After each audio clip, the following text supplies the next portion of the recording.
சொல்லிட்டே இருக்கணும். திருப்பி திருப்பி நாமாவை சொன்னா அது கீர்த்தனம். ஒரு தடவை சொன்னா நாமா, 2-3 தடவை சேர்த்து சொன்னா அது கீர்த்தனம். அவ்வளவுதான். அது கீர்த்தனம் பண்றது ஒரு விதமான பக்தி. சரி, இப்ப காதால கேட்கிறவா ஒரு செட் இருப்பா, கீர்த்தனம் பண்ணணுங்கிற ஆசை இருக்கிறவா ஒரு செட் இருப்பா. கீர்த்தனம். வந்தனம் அப்படின்னா என்ன? பெருமானை விழுந்து சேவிக்கிறது. கோவில் போனா விழுந்து சேவிக்கிறது ஒண்ணு இருக்கு. அந்த துவஜஸ்தம்பத்துக்கு முன்னாடி விழுந்து சேவிக்கணும் இல்லையா?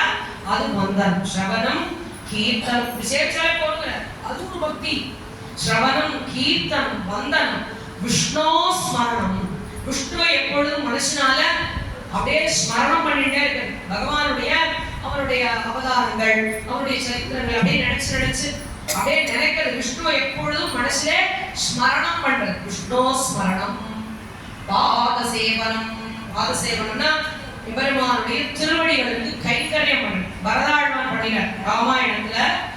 ராமன் காட்டுக்கு போன உடனே ராமன் இல்லாம ஆட்சி பண்ண மாட்டேன்னு சொன்னார் பரதன். அப்ப சொன்னாரா ராமன், என்னுடைய பாதுகையில வச்சு நீ ஆட்சி பண்ணு அப்படின்னு சொன்னார். அதான் பாதுகையில கொடுத்தார் ராமனுக்கு.